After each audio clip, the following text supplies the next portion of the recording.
Welcome to Riot Rumble, live from the Media Hub on riotradio.ca. My name is Justin. As always, with me today is my co-host, Dan. Dan, thank you for being here. Yeah, thanks for having me. Really excited for today's episode. A lot to unbreak and talk about. This is going to be really fun. Yeah, we got a loaded episode. A whole lot of stuff to break down. We got the PLE, we got Clash of the Castle, and we had Raw, so let's get into it. Yeah, two of probably the best shows of the year, both PLE-wise and Monday Night Raw-wise. So just getting straight into it now. Clash of the Castle, live from Scotland. Started off with a banger, as the opening match was the undisputed WWE Championship match between Cody Rhodes and AJ Styles in an I Quit match.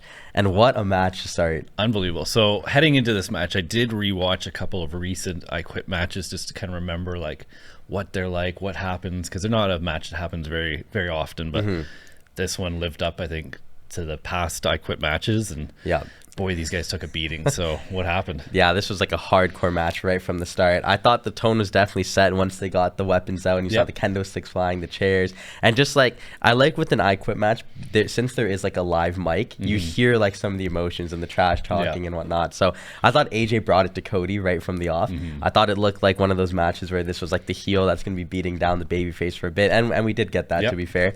And I thought Cody, he was holding his own for a bit, but AJ Styles, man, what a wrestler. What a wrestler. And that guy, I don't know where he goes next. We might talk about that later on, but he's just absolute unbelievable shape. He's at the peak of his career. It'd be a shame to see him go away, but he gave a beating. And then he went over to Cody Rhodes' mom, and it looked like he was going to lay a beating on her. Yeah, it was nuts. He turned his attention from Cody to Mama Rhodes, and thankfully Mama Rhodes stood up for herself, gave him a couple slaps there. But it was great. I had a lot of fun watching this. It was so funny because he got, I think, 3 slaps, not just the one. Yeah, so he got a few, and she kind of hesitated on a couple other. I think she wanted to slap him and then wasn't sure, but it was interesting to see. You never know. Big matches like this, it's kind of been the norm that someone's going to interfere and get involved, and the actual match itself, the only interference we actually had was Cody Rhodes' mom, and not to blame her because she didn't initiate it. Obviously AJ went over and he initiated, but he went to go hit her with a chair, which was pretty wild. But then he decided not to. He threw that chair into the ring, and everything kind of turned around from that, and that kind of backfired. Yeah, that was definitely the turning point of the match, because the aforementioned chair would be AJ's downfall. Yeah, as he did go for a phenomenal forearm, which led to Cody Rhodes hitting him with that chair, and it was like a cartoon, because he fell off the ropes, off the apron, and then threw a table. I don't know if you saw, obviously on Twitter or X, everyone makes these funny videos, but people put the Sonic the Hedgehog, him getting hit and the coins falling out, and they use sounds, and love these videos. I love the people who do this stuff on social media, but yeah, this it turned nasty after that. Yeah, and Cody found the keys. He got his cuffs off, and he just laid a beating down on AJ. It was nuts, using that steel chair, just beating him down. And then even AJ Styles, he wasn't quitting, which was cool. He asked him a couple times, he was still in it. But at this point, both men are also bleeding as well, which I thought was amazing. We don't really see blood a lot, so the fact that both superstars were bleeding, and as Corey Graves said, The Rock and I guess the red faces there, it was nuts. And then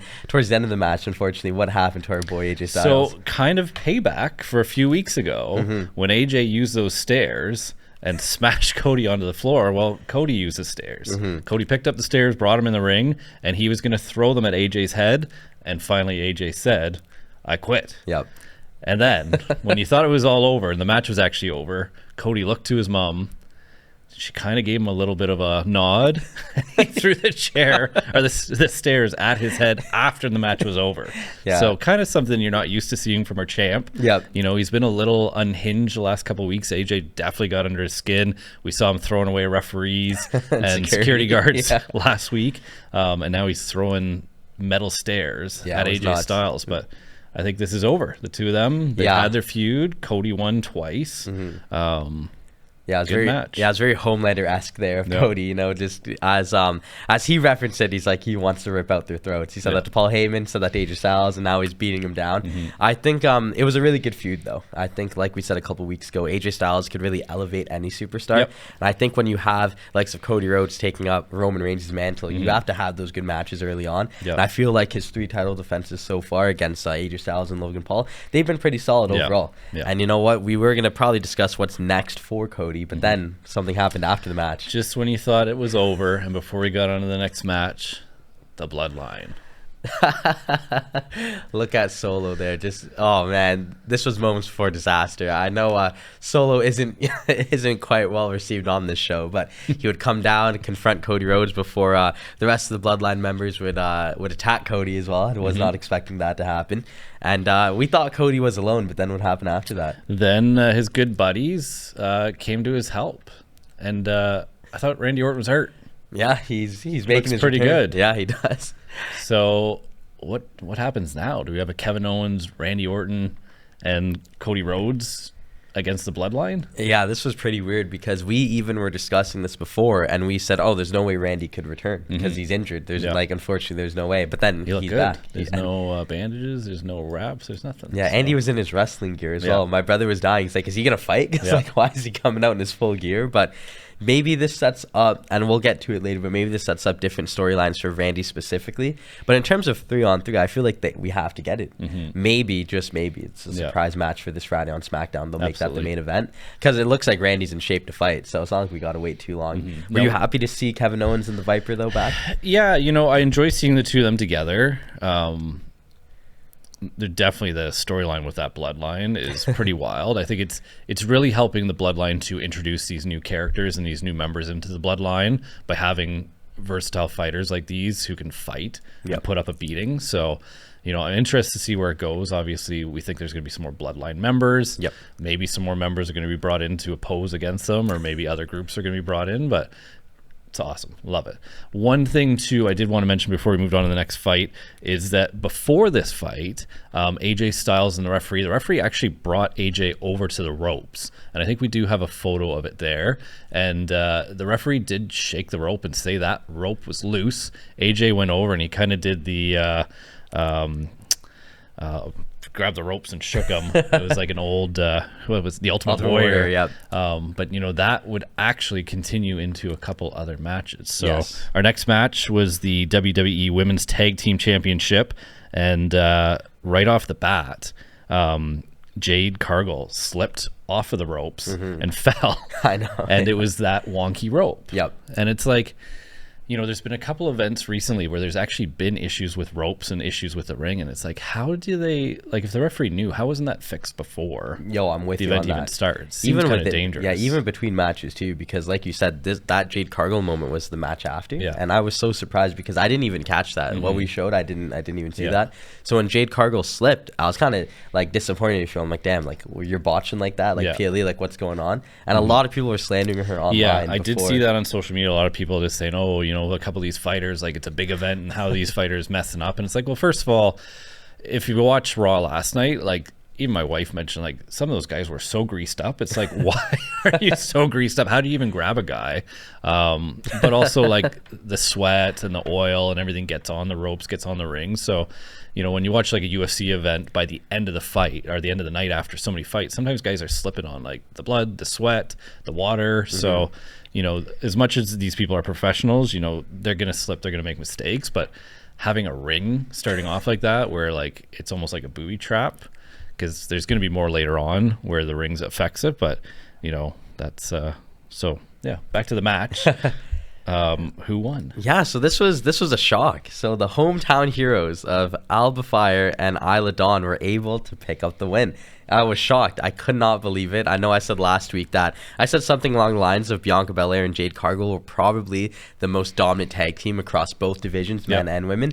And wow, the hometown crowd gets their champions. I was very shocked. I think we've been picking them for like 4, 5, 6 straight weeks. And our luck's run out. Our luck's run out. So I think we're gonna have to start picking someone else. But it was actually crazy because, I mean, this is no disrespect, but like Alba Fire, obviously, really familiar with her. She used to be called Kaylee Ray, and she was the champion of NXT for a while. And then Isla Dawn, I was saying her name wrong last week. I was calling her Isla Dawn. But so, you know what? For me as a fan, with that kind of being, what they mean to me, I was really impressed. I was really happy. Now I know their names. I know that they are here to stay, the tag team champions. And I thought it was awesome because I feel like they're just two like girls that weren't really getting the TV time, and now they're just at the head of the women's division. For the hometown fighters, we're 1 for 1 so far. Yep. There's 2 more to go. So does this the unholy union, as they're called, does this tag team, I guess, spark an interest in you now that they have the belts? Yeah, definitely. Like, I didn't know too much about them. Watched this fight, obviously went back and rewatched some stuff about them, but definitely seems good. Do you think they'll just be an immediate rematch with Jade Cargill and Bianca Belair, or what do you think's next? That's a great question. If I'm not mistaken, it was it Jade who? No, it was Shayna Baszler who got pinned, right? Yes. If I'm not mistaken. Yep. So with that being said, I like that they protected Belair and Cargill with that. So I could see it happening. But now this leads into another question, though. If they get that rematch and lose, does one of them turn on each other, of Belair and Cargill? So we did talk about this, I think, 3 or 4 weeks ago, and it seems like it's got to happen at some point, and this might be the start of it. It could be, yeah. So we'll definitely got to keep our eyes peeled for that. Going on out to the next match, one of the more anticipated matchups for the two of us, as we had Sami Zayn defending his title against Chad Gable. I winced because this matchup, as good as it was, not necessarily the result we were looking for, but there was a lot of controversy, as always, when it comes to the Alpha Academy these days. Yep. It was a pretty good match, though. It was a solid match from both men. Really good match, I'm not sure if you know why. I tried to look this up, but Maxine Dupree obviously showed up injured, sporting a leg cast. We're obviously knowing that somehow the Alpha Academy is going to get involved. Do you know how she got hurt? I'm pretty sure it was on so they tried distracting Sami Zayn on a Raw episode, and she got hurt, and Chad was like, great job, Maxine, really using this injury to distract him. But she's like, no, like, I'm just hurt, and was in a walking boot for reference. And honestly, I thought the match was going really well. And there wasn't any, I guess, BS. It wasn't stupid. It was a good wrestling match. And then I just feel like, I don't understand. I mean, we'll get to them again, because this isn't the only time we're going to be talking about the Alpha Academy. But I don't understand how Chad Gable's winning the match, and the plan is right there in front of them, and they just cannot hit Sami Zayn. And I don't know, obviously, people watching it, Chad Gable looks bad. It looks like he's treating the Alpha Academy really bad. He's pulling out whips. He's doing a lot of weird stuff. But in his head, I really think he's trying to get them involved and get them to do stuff to make them feel like they've accomplished things. But he's not doing it in a good way. And obviously, once again, you said he was winning the match. And what happened? From there, Chad Gable notioned to Maxine to hit Sami Zayn with the title, and she just could not pull the trigger. And then once Chad started pressing her, then Otis gets involved. They're kind of going back and forward. And then eventually, Sami Zayn actually takes out Otis, inadvertently, mind you. But he did, and it looked like Otis was going to really come correct, attack Sami Zayn. And then the next thing we knew, it was Chad Gable taking out Maxine Dupree.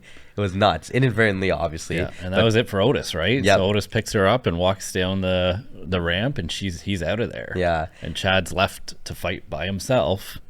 And Sami Zayn hits the patent haluva kick, and it was done. 1, 2, 3 once again. And those are just the words that just really pained me. Sami Zayn kicks haluva kick on Chad Gable. 1, 2, 3. It's over. We've said that so many times now, and I just feel like it was, as I guess the theory of insanity goes, he just kept trying the same thing, expecting a different result. Alpha Academy once again fails to execute the plan, and Chad Gable this time was left in the ring alone. And we'll get more into Alpha Academy later, because Raw, big storyline happened. But Sami Zayn, it just seems like he can't lose the Intercontinental Championship. I don't know if he just can take a beating and just not lose, is what it seems like, because he seems to lose all these matches and then somehow ends up winning at the end, because he just can't be taken out for the final count. So do you see Sami Zayn losing at any time? The reason why I say no is because I think by now he would have already lost it. But two, he beat Gunther to win that title, and Gunther had that belt for 660 odd days, if I'm not mistaken. It was a historic reign, and I feel like what I said to you when he did beat him, I'm like, I hope Sammy has the belt for a decent amount of time if you're going to end that reign like that. I thought maybe you could put the belt on Gable if he quote-unquote cheats to win. That would make sense, the heel just does that. It doesn't necessarily tarnish Gunther's reign at all if you're cheating to get the belt. Then you get Chad Gable the title for months and months. But at this point, 3 matches in, and Chad Gable still hasn't won the belt. I don't see Sami Zayn losing for a long time. So we'll definitely keep our eyes peeled, and that's something we might talk about again before the show ends. But moving on to the next match, as we had the WWE Women's Championship, the champion Bayley taking on hometown hero Piper Niven, and Chelsea Green was at ringside with Piper in this one. And what happened in this one? This one was kind of a head scratcher. I think opposite to us constantly picking Bianca and Jade. I think we're always, this is the week that Bailey's going to lose. Bailey, this is the week. Yeah. And Bailey just doesn't lose. Yeah. I don't know what, but, I really wanted to see Piper win. We obviously had a lot of interference from Chelsea Green. She came in, she tried to distract the referee. She got kicked out. She came back wearing a mask, which same outfit, you're just now wearing a mask. So yeah, so she definitely tried to interfere in the match. Didn't work out, and Bailey won again. Yeah, it's like you said, I feel like we always go against Bailey, but now kind of we're at the point where it looks like she's going to have the belt for a while too. Yeah. And one thing that Michael Cole said pre-match, which I don't necessarily say I disagree with this, but when he was introducing Bailey, he was like, yeah, this is a for sure first ballot Hall of Famer. And I'm like, wow, you know what? Whether you think that or not, she has been around for a while. Her body of work does speak for itself. Yeah. And I feel like if you're calling her the first ballot Hall of Famer, she ain't losing that belt anytime soon. And I would say too, before Chelsea Green came in, Piper was dominating that fight. Yeah, and I think really as a whole, she was the better fighter. Yeah. So, and this maybe is a theme with Bailey, is that she's fighting people who look better than her, which is odd. Why is she keeping this title if there's other fighters? But who knows? Maybe, like you said, that they have a plan for her. But props to Piper, because she looked really good. Yeah. And now we have a hometown hero losing, and we're now 1 for 2, and that takes us into the main event, which. We got our third hometown hero, Drew McIntyre, World Heavyweight Championship against Damian Priest. Now, before this match, Judgment Day is banned from ringside. We know that. So we know they can't come into this match. And how did this match go? So this match was brutal, I will say. This was a hard-fought match, but I know you alluded to it earlier, but there was a lot of controversy with those ring ropes. Yeah. And this time it affected the champion. So Damian Priest was looking to go over the top, suicide dive, and his leg gets caught in the ropes. And it was so scary to see in real time, because Corey Graves was like, I think his ankle could have just shattered. Yeah. And that's a great photo you got there, because you actually could see the concern on Drew McIntyre's face. Yeah, and you always wonder, whoa, was this done intentionally? This is so cool. How'd they figure that out? But then you see the referee immediately trying to pull his leg out of the ropes.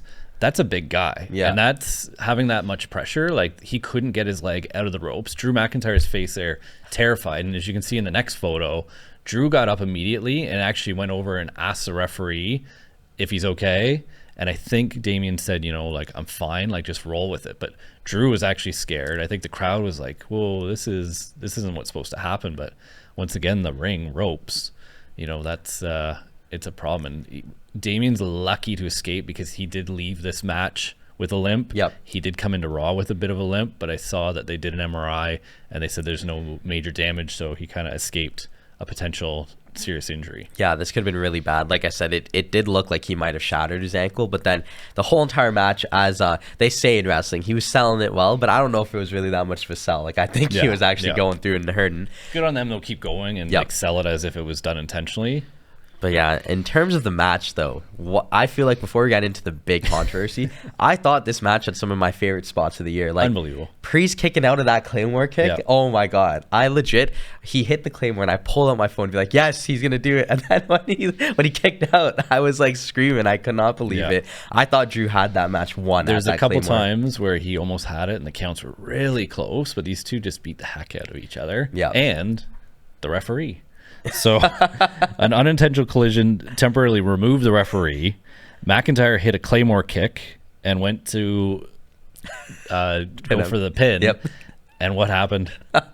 Well, the crowd was counting 1, 2, all the way up to 10. And then we thought we had the moment, because the referee came down to the ring. I was really excited because it was 1, 2, and then it was just a 2. And then who was actually the referee in question? CM Punk. Oh, and you had to have known leading into this, when the Judgment Day couldn't interfere. We talked about it. We knew CM Punk was going to do it.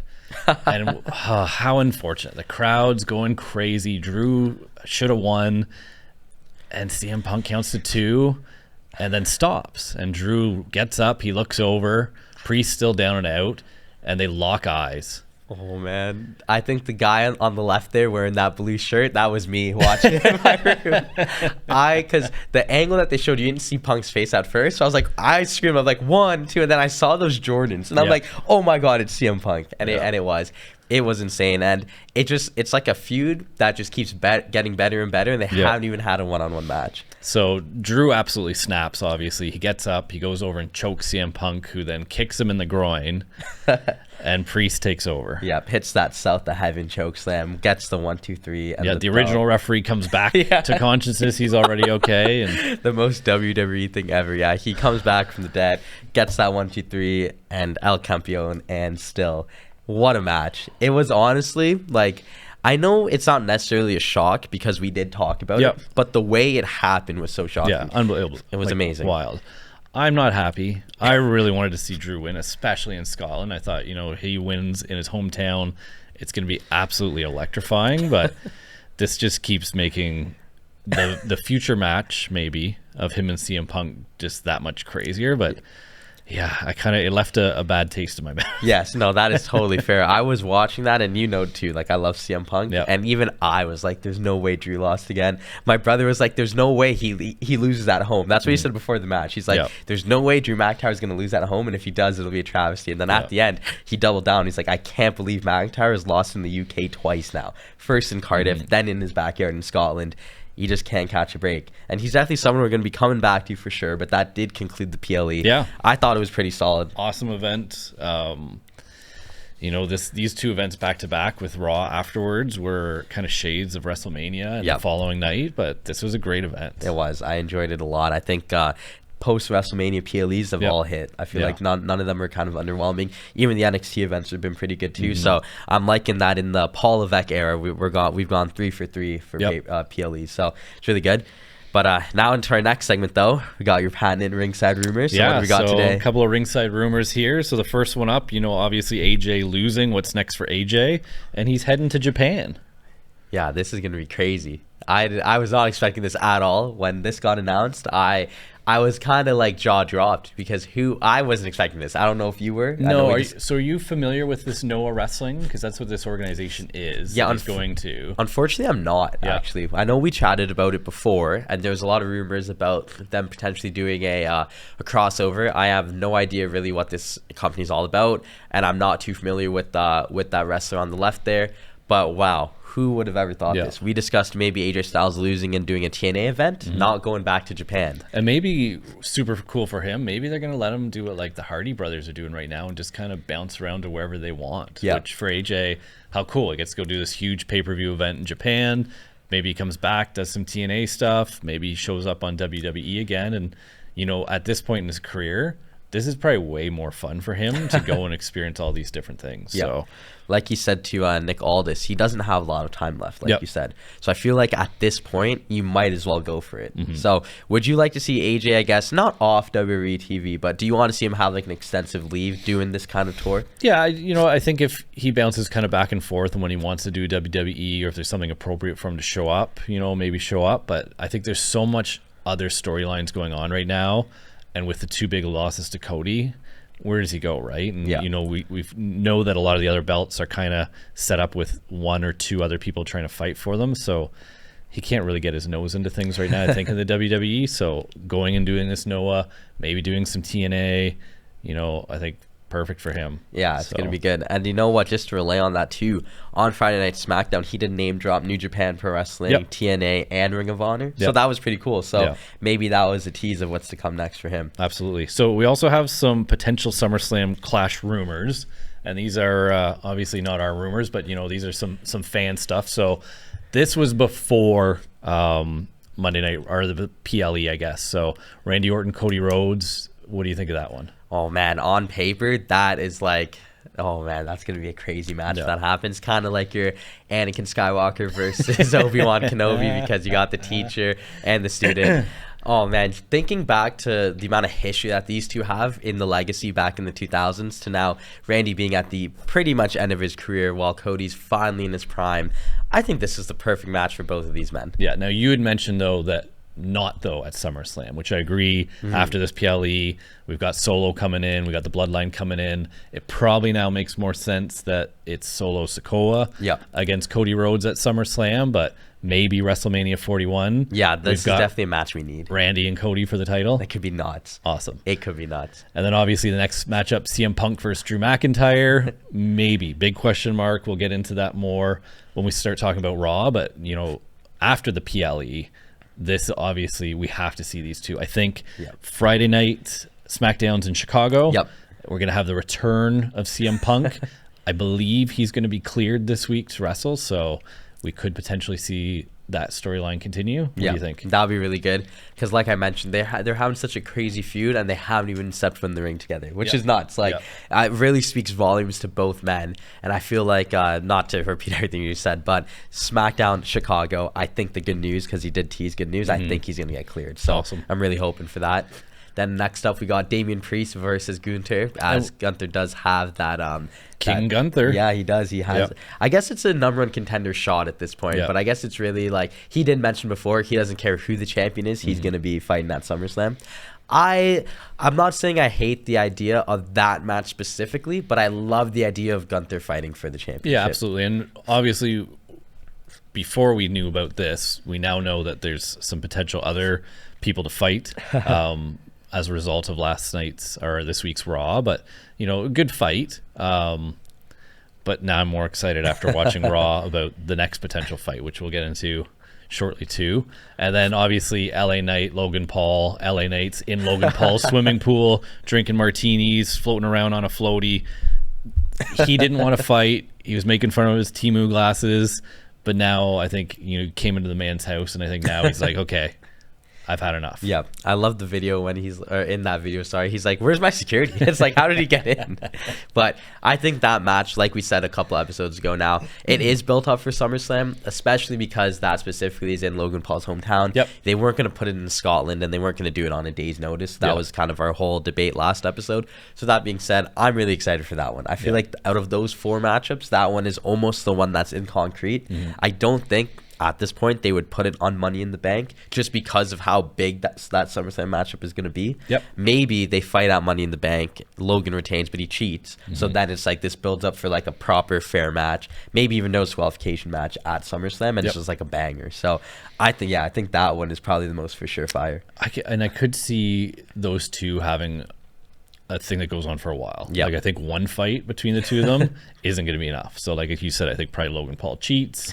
Maybe they get a rematch. Maybe it goes on for a little while. But I actually think the LA Knight Logan Paul story, I actually kind of like it. Yeah, so. I do too. It's cool because you got the self-proclaimed megastar versus the social media megastar. So I think it's cool, their dynamics. It's almost like Logan Paul as a person is like the real life version of LA Knight. And I think that's why they work so well together in the ring, because you kind of got like wrestling's Logan Paul versus like the actual Logan Paul. So it works well. So I'm excited for that. But yeah, so now I guess we'll jump into Monday Night Raw. Yeah, Monday Night Raw. You know, we're expecting to see Drew McIntyre right off the bat to see what he has to say about Clash of the Castle, but instead we got a little bit of surprise. Whose music hit? Seth Rollins. Seth freaking Rollins. Wow. Amazing. Well, I wasn't expecting it. I don't think anyone was. No. We had seen him recently. I think we actually talked about it last week, about him lifting weights in the gym. But yeah, I wasn't expecting to see him.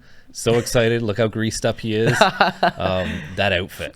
Oh, man. Awesome. It was good, yeah. I tuned into Raw live. So at 8 o'clock, like you said, expecting Drew McIntyre or maybe All Rise for the Judgment Day. But when his music hit, I screamed. I was like, awesome. I couldn't believe it. So it was amazing that he came out. And it was just awesome to see him back in like an official WWE TV kind of ring scenario.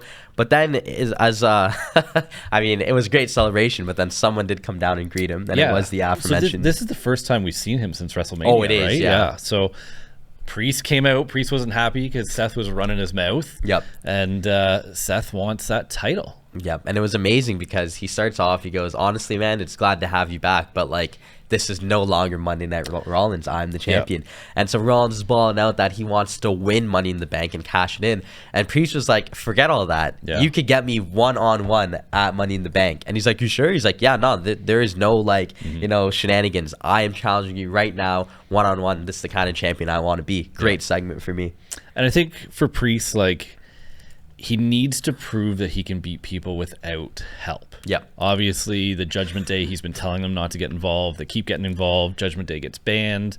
He's going to lose the match. CM Punk comes up and gets involved. So as much as he keeps winning, and I think he's shown that he is the champion, he hasn't won without someone coming in and helping him win, which is actually really disappointing. So this fight we were just talking about the Gunther fight, and I think this fight's so much bigger. I know. So like, I love Damian, but Seth Rollins versus Gunther for the World Heavyweight Championship, nuts. In Toronto. Yep, that would be insane. Does Seth Rollins lose to Damian Priest? That's the thing, right? I don't know. And I only say this because if Seth Rollins retains the belt, gets it back, how long will he be champion for? Does that mean he beats Gunther? Does that mean he gets He'll beat Gunther. And he'll beat everybody. Yeah. He'll just plow through the whole roster. Because, like, it was nuts to see He's fresh. him. Yeah, you know, that's a really good point. Because I was going to say, it was nuts to see him compete injured at WrestleMania 2 nights. And now he's been gone for a couple months. And it's just back to being rejuvenated. He's healthy. But my only concern is, does he, how do I put this? Does he have a quote-unquote boring title run? Because I feel like by the end of his last one, it kind of got stale. Yeah. And I think people like the idea of Seth Rollins now, not so much Seth Rollins himself as a champion. Did mention a certain tag team in the lead up there. He did, yeah. He did mention the Shield. He did name drop the Shield. And now that the bloodline's a little messed up, do we see Roman and Seth bring back the Shield? Oh man, goosebumps. Is that possible? You know, like it could. Yeah. He did say, and I quote, the greatest faction of all time, the Shield. So can you imagine the Bloodline, the Shield, Cody and RKO join up, and we have just all these different factions? Oh man, it would be so good. I noticed that too, and I was so shocked that he said that. Not so much because, like, you know, it's the Shield. Like, obviously he can mention them, but to your point though, like, with all this bloodline drama going on and like Roman being absent, I think they did that on purpose. Yeah, and I think any fighter you see right now who's solo is getting interference and losing fights or having fights messed up. And I think right now with some stuff that's going on before this Raw and after this Raw, it's not safe for guys to go in. As you've seen, Cody can't fight by himself because people come in and interfere.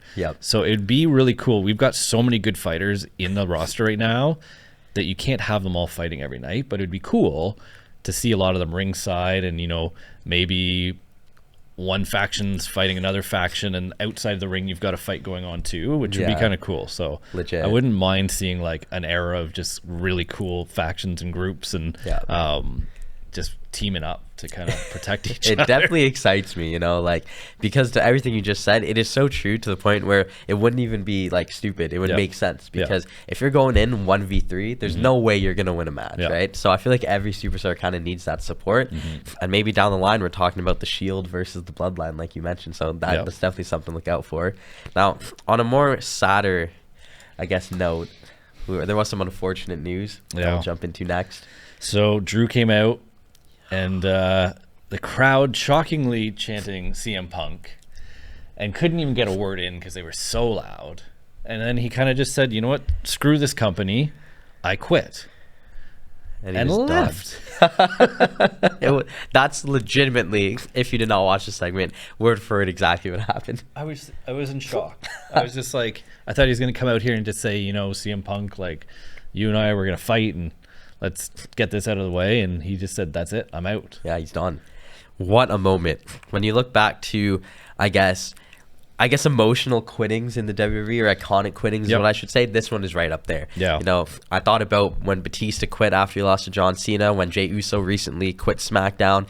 This is almost right up there with, like, the words, where were you when Drew McIntyre quit the WWE? Like, I could not believe it. I was in my room. I was waiting for the promo. I was waiting for the anger. And I just see on this photo, he looks emotional. Like, he looked like he was about to cry. Yeah, he looked like he's kind of just beaten down and had enough. And, you know, like you said, where were you when this happened? It gets even more important as we see what happens later on the show. But Adam Pearce and Triple H both try to stop him. They show him going backstage, walking through the video room, walking through the hallways, and, you know, it was kind of interesting to see that, because that comes into play later in the night. But do you think Drew's actually gone, or do you think he's maybe just playing a game? Because he's been playing games too. He's been trying to mess with CM Punk, but CM Punk keeps coming out on top. But do you think he's just messing, or do you think maybe he's had enough too? I'm actually in the middle. I really don't know. And I say this because we might be in a situation where we actually, for the build-up, we don't see Drew McIntyre for a couple of weeks, and maybe he does come back, he makes a return. Also, we've got to mention that he deleted all of his social medias about 30 minutes after that segment as well. So maybe he returns to social media. He in had a some couple really weeks. nice pictures of him and cats. He did. Big cat lover. Yeah. So this Friday night on SmackDown, Yep. I'll ask you: will we see Drew McIntyre? I don't know. Are And, we on that? Obviously, there's so much more freedom right now with the Triple H era that maybe could he potentially, like, has he been in TNA or any of these other organizations in the past? Yeah, he was in TNA after the WWE. Yep. And as far as anything else, I think that's mainly it. Don't quote me on that, obviously. But with that being said, do we think Drew McIntyre makes a stop in maybe a TNA or a Ring of Honor before we see him again? Or do we think they're keeping I'd hate this to close see him home? disappear, but I guess since WrestleMania, he hasn't had a break. Yeah, legit. And he's been in all the main events. He's had title fights. He's had everything. So maybe with Seth coming back, you give the guy a bit of a break and maybe let him go, relax and have a holiday and spend time with his wife and his cats. Yeah, amen to that. Watch some Rangers games and enjoy being Scottish. Yeah, so with that being said, like you mentioned, it is also very important to note that Paul Levesque, Triple H, and Adam Pearce, they were attempting, and he said to them, no, he's done. And they all stormed out backstage. So it was crazy, because now we're in a situation where Triple H and Adam Pearce, who run the show, aren't even present at the show because they're trying to get Drew McIntyre back. So like I said, we'll definitely spin back to that. But now we'll move on briefly to the first women's Money in the Bank qualifying match, as we had Io Sky taking on Kiana James and Zelina Vega, and it was Io Sky coming out on top after hitting a moonsault over Kiana James. Did this match really mean a lot to you in terms of the match itself, or was there more story that we so could much talk happened about? at the end of this night that I can't even remember anything that happened in the middle, to be honest. Yeah, I'm kind of I remember Liv came out. She was wearing Dominic Mysterio's vest. She caused some distraction. I know that storyline went on a little bit behind backstage too, but yeah, talking about distraction, I was just distracted because of what happened later on. It wasn't a bad match at all, but this wasn't the focus of the show for sure. So we'll just move on quickly. Real quick though, shout out Io Sky. She's a former Money in the Bank women's winner as well. So she has experience in that match. So she'll definitely be one to look out for. Yeah, she's heading to Toronto. Match. Yeah, so that'll be good. Fun fact, I actually saw her in Toronto when she performed at NXT. Yeah, awesome. She was great to see, I can't lie. But now moving on now to the men's side of things, we had their qualifying match, and their triple threat match was actually pretty good, as it was Jey Uso taking on Finn Balor and Rey Mysterio. I know you said this a couple shows ago, but look at Rey Mysterio. I know, man. And unbelievable performance. I love Rey Mysterio, and like that guy just makes every match better. He was so good. Unfortunately, barely wins. He's being used now as like a stepping stone to make matches better and to propel other fighters. But man, this was a good match. Also, Finn Balor, like, I wasn't a huge fan of his, but the last couple of weeks, you know, I've kind of like gotten to know him a little bit more. He's talked a little bit more. Found out that he was Irish. And yeah, I don't know. Like he's actually a really good fighter. Yeah, he came from NXT as well. Yes, he did. Yeah, I was watching that the Shawn Michaels documentary the other night, and they showed him with a young Finn Balor, and it was like, wow, like the amount of guys 2 years ago that were in NXT that are now stars or rising stars in WWE now is crazy. Yeah, exactly. It was a great match for me. I really enjoyed. I thought these three together in the ring worked so well together. Rey Mysterio was hitting double 619s or 12-218s as they used to call them, and it was great. It was awesome. But in the end, though, it was our made man Yeet Jey Uso would pick up the win, hitting a splash on Finn Balor after he hit Rey Mysterio with the coup de grace. Money in the Yeet. The Yeet case. Yep, there you go. Now this match alone, perfect ending. I was really happy with it just because we love Jey Uso, and we've always been talking about, will he get the win? When is he getting his win? And maybe, just maybe, will this lead to him winning Money in the Bank? I would absolutely love to see him win Money in the Bank. I don't know who he would challenge afterwards. I don't know if he'd wait, kind of like Damian Priest basically waited like almost a year. But yeah, I just think you just look at the fan reaction. The fans absolutely love him. He's electrifying. You know, he deserves a win. So it's good. This is a big win for him. Yeah. And, you know, he's definitely right now my favorite for Money in the Bank. Yeah, no, I'm with you on that. The Yeet case, Project Yeet, whatever you want to call it, it has to happen. So I was really happy to see him get the win. And like I mentioned, it was just a great match overall. And then after the match, you know, obviously Judgment Day were waiting to interfere in a match because they weren't able to at Clash at the Castle, but they interfered in this match. And then Braun Strowman chased them out of the arena, which later on turned out to be a good thing for them and Braun Strowman. So on to the next match. And actually, I think this match happened before, but we got them maybe in the backwards order. But Braun Strowman Chad Gable match. Yep. And this was a really, really important match. It was. Unfortunately for our man Chad Gable, he was unable to pick up the win. But not only did he lose inside that ring, he might have lost his family. As no long talk on the match itself. But Otis finally had enough, and he stood up to Gable, and it was looking like they were gonna square off. And it wasn't so much for square off because Otis would launch Chad Gable across the ring, and man, it's really emotional. Yeah, so we've been talking about this for weeks. We're like, when is Otis finally going to stand up to Chad? When's the Alpha Academy finally going to have enough? And it happened on Raw, finally. And like, Otis, look at him chucking Chad Gable. And Chad just, I don't know, he didn't seem that shocked. Like, he kind of just sat in the corner and didn't seem that distraught. But, I think the big part was after the match, backstage, we see the Alpha Academy packing up their bags, and Chad Gable goes back there, and he's like, what are you guys doing? And then what happens? Yeah, and then Otis says to him, he's like, we're done. It's over. And they all walk out. Yeah. And like in that moment, you could see how vulnerable Chad Gable was because he was like, we're supposed to be a family. What do you mean we're done? Like, I'm doing this for you. But then he does declare himself into the Money in the Bank match. He did say he's going to qualify for the match, win the Money in the Bank, and win the World Heavyweight Championship. So now going back to that whole Sami Zayn debacle, it really is done because his sights are no longer on that IC title. I think he's going in alone and he wants to win that briefcase. But again, like, we're not playing devil's advocate here, but like, it really is Otis and Maxine's fault. Like, just follow the plan, and that never would have happened. Yeah, and like, I think what we mentioned before is like, as much as Chad Gable looks bad in the way he's doing things, I think he really wants them all to do well and be successful, but he's just doing it in a brutal way. And, because of it, he's lost his family and he's lost the Alpha Academy, and they're gone. Yeah. And good for them that they got out of there, because later on in the night, it wouldn't go so well. So on to the next match, Sheamus, Braun Breaker. This started with Sami Zayn came out, and Sheamus wanted to fight him, and then Braun Breaker came out and he wants to fight him, and Sami says, okay, you guys fight and you decide who fights me.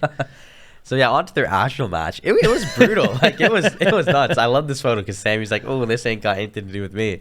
But the actual match was really good, though. I think both these men, they're just such brutal competitors. We got Braun getting hit with the beats to the mallet there.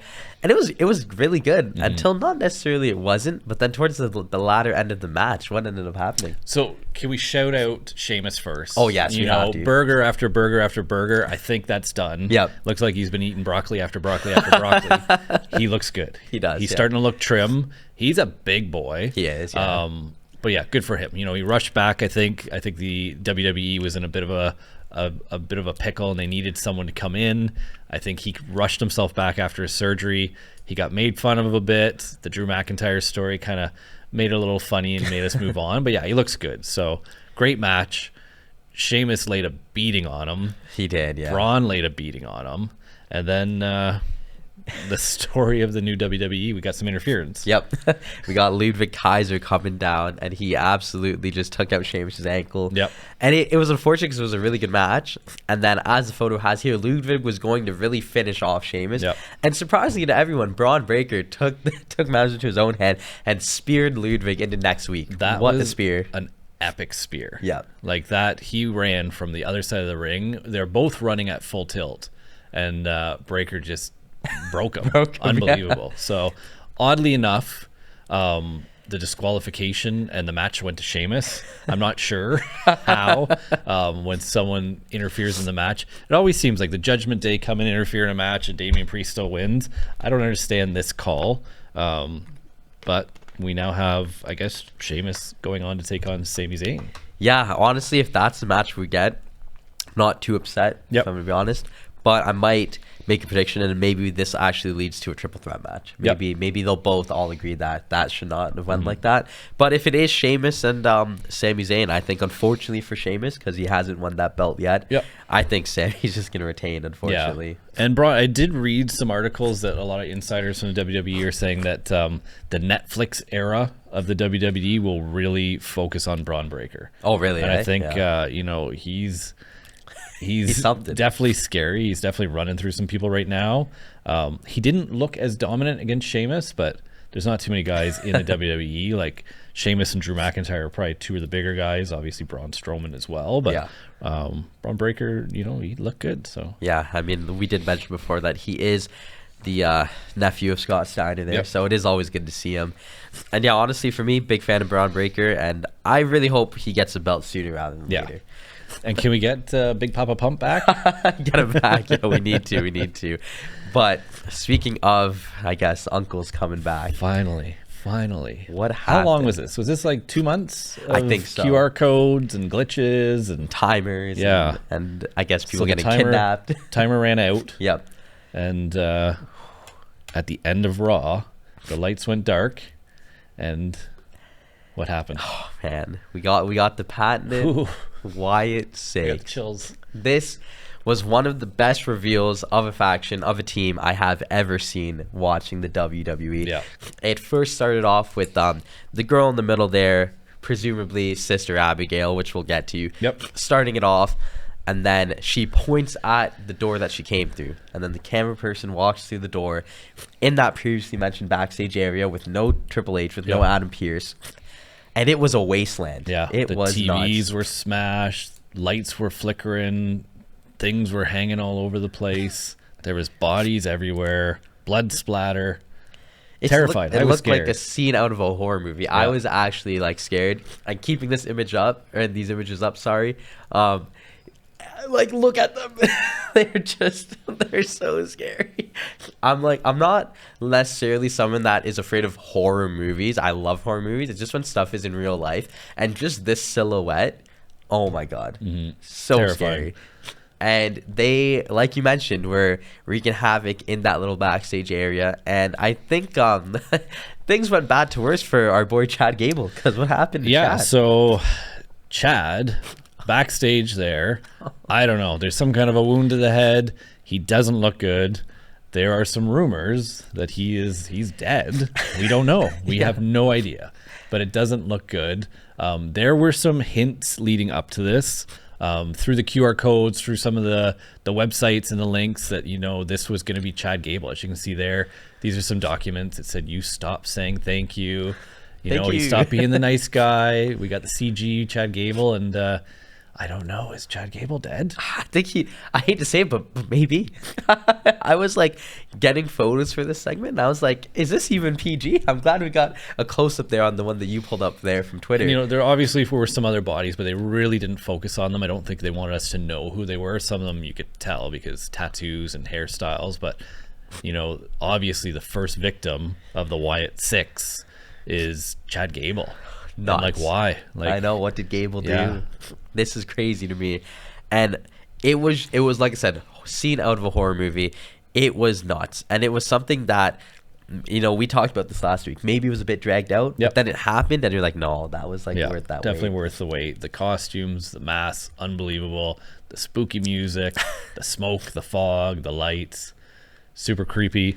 What did Jey Uso have to say about it? Yeah, so after Monday Night Raw, Jey Uso was like, I don't know if you guys just saw that, but I want no smoke with them. He used to have the Fireflies. He said the Fireflies, in tribute to Bray Wyatt, now belong to him. He actually gave them back. He said they can have the Fireflies back. I want no smoke. We're not dealing with that. He was like, I don't know if you saw that girl. She was creepy, man. She was creepy. So it was so funny to see Jey Uso, like, canonically be like, no, guys, I'm done. I don't want no smoke. The Fireflies are going back. And in terms of going back to them, well, you did have a photo for us of the actual faction that we could kind of break down who is who.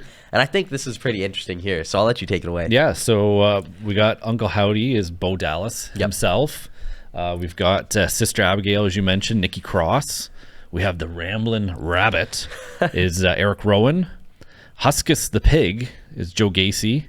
Dexter Loomis as Mercy the Buzzard. That one, absolutely terrifying. I think Mercy the Buzzard actually got me like chills when I was watching this. He was kind of like posted up on like a chair. He was like kind of bent over with his dreads, and that that mask, oh my god, it was nuts. I'm just keeping the photo up here. Like, seeing Eric Rowan back is amazing. And Joe Gacy, who I was a big fan of, seeing him now on the main roster, because he used to be on NXT, seeing him on the main roster as the real life version of Huskus the Pig. If you didn't know, Bray Wyatt used to have Huskus the Pig, Rambling Rabbit, and Mercy the Buzzard as puppets in the Wyatt thing. So actually, I meant to bring this up too with a photo, but when the Alpha Academy was packing up backstage, I don't know if you noticed in the locker, Chad Gable's shoe, there was a rabbit puppet in his shoe. Oh, I didn't even know that. Yeah. That's insane. So there's been little clues hidden everywhere if you look at stuff, but that's nuts. Obviously he was their first target. We don't know why. We can probably take some guesses because of the way he's been acting over the last couple of months. Yeah. But who's next? It's crazy. Like, and lucky too, right? Like Braun Strowman, he tweeted out that, good thing I was running. I had no idea what was going on because he was gone. A lot of these people, luckily, Drew McIntyre was out of the arena. Hunter, Adam Pearce. It's crazy. Yeah. So what do you think they want? Who do you think's their next target? Where does this go? Those are all questions that I actually have no idea. This is one of the most intriguing stories I think we've gotten recently. I think in terms of what they want, I don't even know. I don't know if they want a championship. Don't know if they want control.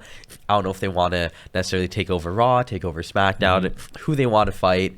Bray Wyatt, by the time, rest in peace, by the time he passed away, there was no beat. Like, he wasn't beefing with anybody. Him and LA Knight had their thing. And since then, LA Knight's paid respect. So I have no clue. Not to ask you the same thing, but do you have anything in mind on that kind of context?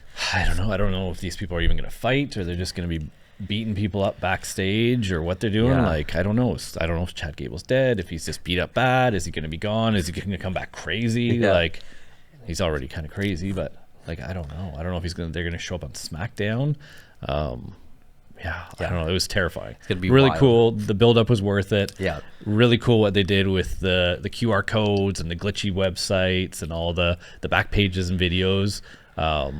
It'll be cool to see where this goes. Yeah, I'm getting goosebumps thinking about it, It was nuts. And I'm just really happy that we were able to talk about it because we didn't really, like you mentioned before, we didn't really address it as it was happening. It was so hard to follow because there was so much to talk about.